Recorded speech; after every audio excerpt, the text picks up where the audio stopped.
السلام علیکم محترم ناظرین۔ ایک بحری جنگی جہاز اپنے سمندری مشن پہ تھا کہ اچانک دشمن کے ایک جہاز سے سامنا ہو گیا۔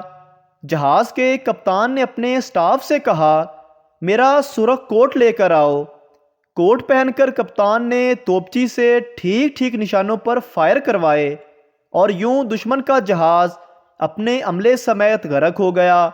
جہاز کے تمام سٹاف نے اپنے کپتان کی حکمت عملی کی جی بھر کے تعریف کی اور سب نے یہ سوال بھی پوچھا کہ جناب، دشمن کے جہاز کی خبر ملتے ہی آپ نے سرخ کوٹ منگوا کر کیوں پہنا تھا؟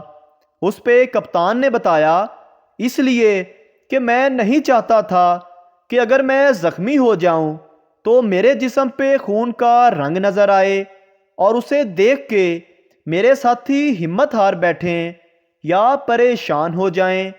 تمام عملہ اپنے کپتان کی اس اعلیٰ حکمت کی تعریف کر ہی رہا تھا کہ جہاز کے ریڈار آپریٹر نے چیختے ہوئے اعلان کیا کہ دشمن کے 10 جہازوں نے ہمیں چاروں طرف سے گھیر لیا ہے اور فرار کا راستہ محدود دکھائی دیتا ہے۔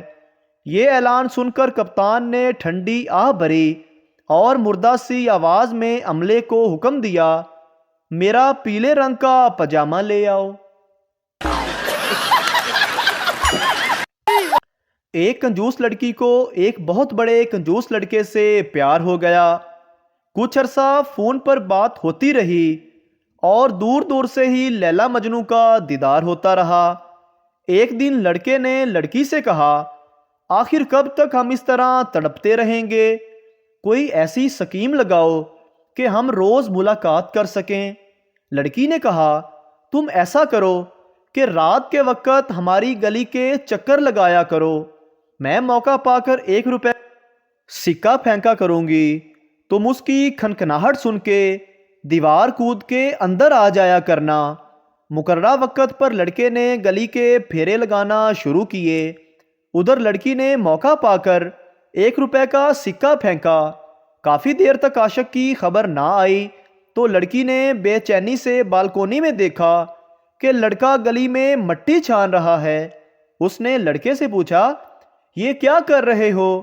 لڑکے نے جواب دیا، میں وہ سکہ ڈھونڈ رہا ہوں جو تم نے پھینکا تھا۔ لڑکی بولی، ارے بیوقوف، سکہ میں نے دھاگا ڈال کے پھینکا تھا، فضول خرچی مجھے بھی نہیں پسند۔ ایک کنجوس نے اپنے دوست کو کھانے کی دعوت دی۔ دسترخوان پر صرف ابلے ہوئے سفید چاول کی ایک پلیٹ کے علاوہ کچھ بھی نہیں تھا۔ جیسے ہی انہوں نے کھانا شروع کیا، اندر سے کنجوس کی بیوی نے آواز دی، کیا میں مرغی لے آؤں؟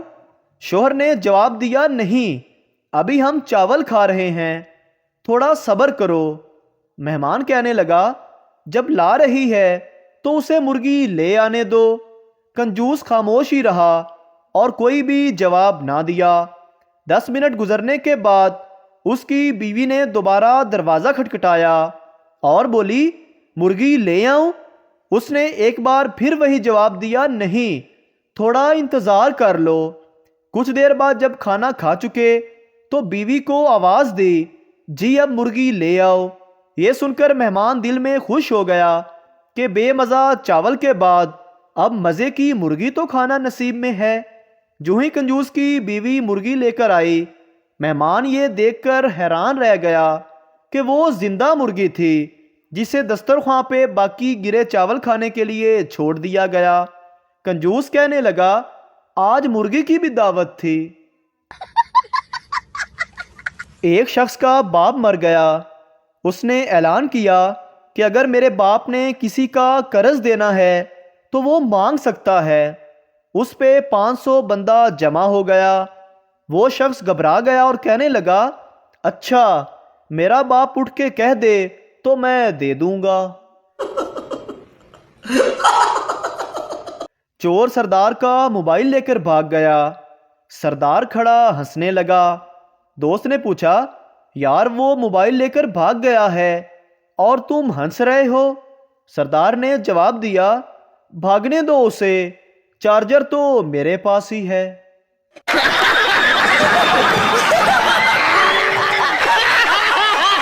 مریض ڈاکٹر سے، میں 100 سال سے زیادہ کیسے زندہ رہ سکتا ہوں؟ ڈاکٹر نے پوچھا، کیا تم سگریٹ پیتے ہو؟ مریض نے جواب دیا، نہیں۔ ڈاکٹر نے پھر پوچھا، کیا پیٹ بھر کے مزیدار کھانے کھاتے ہو؟ مریض بولا، نہیں۔ ڈاکٹر نے پھر پوچھا، کیا رات کو دیر تک دوستوں کے ساتھ جاگتے ہو؟ مریض نے جواب دیا، بالکل نہیں ڈاکٹر صاحب۔ ڈاکٹر نے پھر پوچھا، کیا تمہارے خوبصورت عورتوں کے ساتھ تعلقات ہیں؟ مریض، نہیں۔ ڈاکٹر، تو پھر مر جاؤ الو کے کان، 100 سال جی کے کرنا کیا ہے؟ ورلڈ کپ ہارنے کے بعد بابر اعظم کی امی نے اس سے کہا، بیٹا بازار سے دہی لا دو۔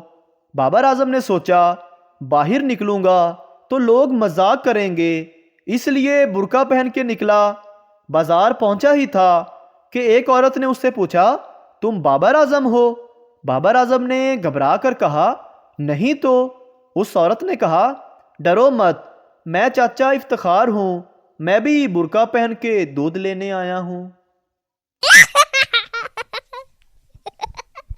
دلہے نے شادی کے بعد پارلر کی مالک کو آئی فون ایکس گفٹ کیا۔ پارلر کی مالک نے شکریہ ادا کیا اور خوشی سے ڈبہ کھولا تو اندر سے نوکیا 3310 نکلا اور نیچے ایک کاغذ تھا جس پر لکھا ہوا تھا، سیم فیلنگز۔ ایک شخص نے کچھ دوستوں کو دعوت پہ بلایا۔ جب سب مہمان دسترخوان پہ بیٹھ چکے تو اس نے نوکر کو الگ لے جا کر حکم دیا کہ سب کے جوتے بازار میں چپکے سے لے جا کر بیچ دے اور اس رقم سے کھانا خرید لائے۔ چنانچہ اس نے ایسا ہی کیا۔ لوگوں کے سامنے جب کھانا آیا تو انہوں نے اس کی تعریفوں کے پل باندھ دیے۔ وہ شخص ہنستا جاتا تھا اور کہتا تھا، حضور بھلا میں کس لائق ہوں، یہ سب آپ ہی کی جوتیوں کا صدقہ ہے۔ جب کھانا ختم ہوا اور مہمان جانے لگے تو انہیں اپنے جوتے غائب ملے۔ اس ستم ظریف نے ہاتھ جوڑ کر عرض کیا کہ بھائی میں تو پہلے ہی کہہ رہا تھا کہ یہ سب آپ کی جوتیوں کا صدقہ ہے۔ ایک آدمی کی بیوی بہت موٹی تھی، دونوں میں لڑائی ہو رہی تھی۔ پڑوس سے ایک خاتون بولی، لڑو مت، میاں بیوی گاڑی کے 2 پہیے ہوتے ہیں۔ شوہر بولا، وہ گاڑی کیا خاک چلے گی اگر ایک ٹائر موٹر سائیکل کا ہو اور ایک ٹائر ٹرک کا ہو؟ جج، تم طلاق کیوں دینا چاہتے ہو؟ شوہر، میں اپنی بیوی سے ناخوش ہوں۔ جج بیوی سے، کیا یہ ٹھیک کہہ رہا ہے؟ بیوی، سارا محلہ خوش ہے جج صاحب، بس اس کنجر نو موت پیندی ہے۔